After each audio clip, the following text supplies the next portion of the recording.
Hi, I'm Dan, and today I'll be discussing CW's new show, In the Dark. I'm going to talk about its pilot, give it a little bit of a review, but also talk about whether I feel like it's empowering or offensive to blind people and how it sort of reflects on and represents that group.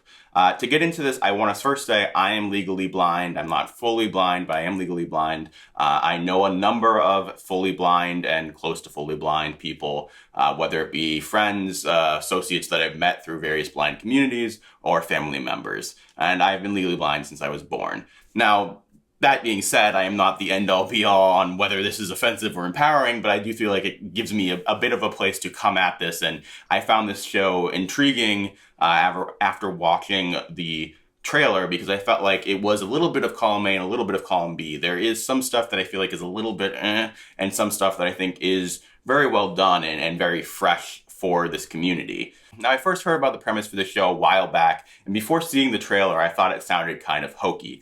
It's about a blind girl who's a quote-unquote mess who is trying to solve the murder of her friend with her dog Pretzel.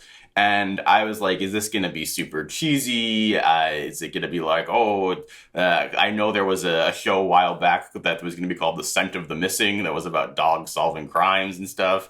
When I just heard the premise, I was like, this is going to be weird.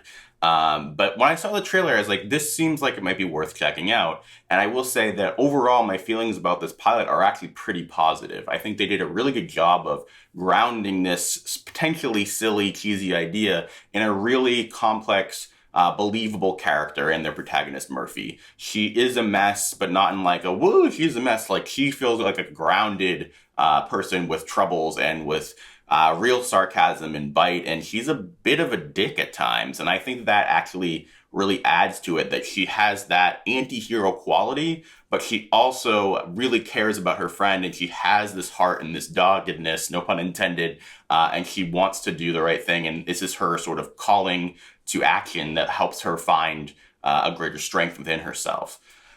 So I would say that right off the bat, that is a empowering message here, right? Is that this isn't like a hokey blind character who's like, oh, the poor victim and they're perfect. And because we can't say anything bad about blind people, like, he is a full human being. And I feel like that alone is something we don't see nearly enough. A lot of times when we see blind characters, they're either like a victim or they are magically a superhero like Daredevil or Toph in Avatar: Last Airbender, where, like, yes, they're blind, but they're sort of basically not because they have other things that make them more powerful in other ways. Not to say that those characters don't have anything positive to be done with them, but I think having a legitimately fully blind character and having them be complex is a big win. That said, the thing that I'm a little bit iffy on is sort of the same thing that I like about the show, which is that she is a mess.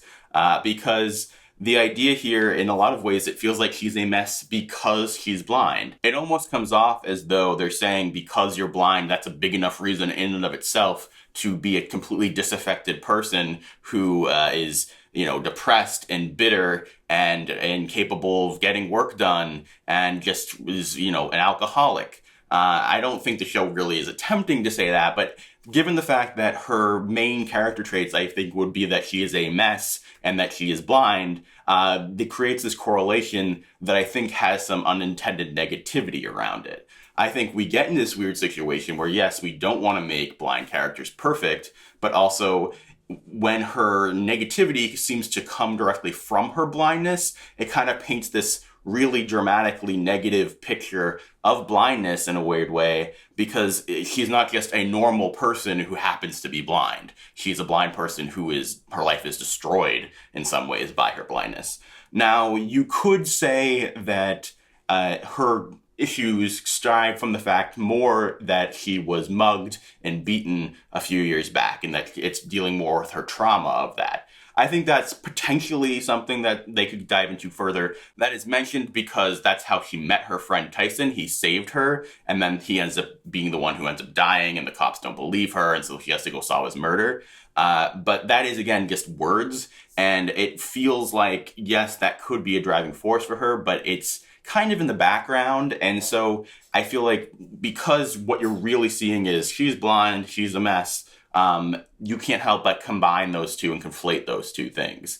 I hope they dive more into this idea of her having been mugged in the future. I feel like, as traumatic as it could possibly be, seeing that and not just hearing about it could mean a lot, because the fact that they had to get sort of exposition dump in this pilot that happened, I feel like sort of took away a bit of the strength of that. That said, it's a pilot, and as far as pilots go, exposition wise, I thought that this did a pretty good job. And I actually think one of the standout moments of the entire episode was there's a part where she loses her cane and her cell phone dies. And she's in this point of feeling powerless. And the way that they filmed and the way that the actors acted that moment was very scary and very relatable and believable, and feeling stranded, not knowing what to do, and feeling very vulnerable. I think that was a real standout moment, and that does at least, somewhat tie back into the idea of this mugging. But I also want to talk about her promiscuity in the show. So a big part of her character is that she's going around having sex with tons of people, and that she doesn't form actual connections. She's just having sex to have sex. And they say pretty early on that it's like, oh, that has to do with she doesn't feel as blind when she's having sex, which again sort of connects the idea of her blindness is what makes her a mess. And I think that this is an interesting thing because I have heard of this promiscuity thing as a stereotype of blind individuals, that it's a stereotype that because they're blind, they'll just have sex with whoever. I don't think this is a super prevalent stereotype necessarily, but I do feel like it could feed into that idea. And it also just generally creates this bigger issue that I have about how women are portrayed with sex and promiscuity, and how it's very often tied to the idea of them being a mess, not anything sort of sex positive. It also gets into this gray area where I don't think that her promiscuity necessarily should be sex positive, because it is tied to the fact that she is closing herself off, and the fact that she ends up sleeping with a married guy is just like, that is self-destructive behavior, especially because that guy's wife gave her family a donation, and that screws over her family. That shouldn't necessarily be portrayed as sex positive, but it sort of being like having sex makes her a mess. Whereas a lot of times when you have men being promiscuous, it's seen as like cool and badass, and like maybe they should sow their oats and move on and find a good woman, but they're not seen as like a mess for having lots of sex. A few more points I want to make sure I touch on is, I know that the show and CW and everyone creating the show really was trying to keep in mind the visually impaired community when making this show. I know that they made it a big deal and made sure that the show had descriptive audio. If you don't know what that is, if you are a visually impaired viewer, you might struggle to see what the characters are doing on screen when they're not just talking, when there isn't just dialogue. So descriptive audio might be like, oh, Murphy gets up and she walks over to the kitchen and she picks up a thing of milk. Something like that. It sort of fills in the gaps of what the action is. They made sure that that was an important part of the show, and I applaud them for that, because they want to make sure that blind and visually impaired viewers can fully enjoy a show about a blind character. In addition, I know that they spent a lot of time trying to find a blind actor as the main character. They say they auditioned tons of people. They ended up on someone who isn't blind because that she just embodied the character. I do think the show in a lot of ways would have been way more empowering if it was a blind actor, but I also think the actor here is doing a really good job. So again, it's a bit of a middle ground area where I'm like, it could have been even better, but also she's awesome in portraying this character really well. So it is what it is. They also do have some actually blind actors on the show, which I think really adds something too. Overall, I think the show is worth watching. If you're a fan of CW at all, I would say this is one of their best pilots they've had in a while. CW shows, the good ones, usually start off a little rough and get better with time. I think that this was a very solid pilot that I have very few, non-representational issues with. I think that Murphy is great right off the bat, really, really engaging in a different kind of character than you usually see. There's an engaging mystery going on here, and her supporting cast is really strong right out the gate. Her family is dynamic and interesting and likable. Her roommate has her own life going on.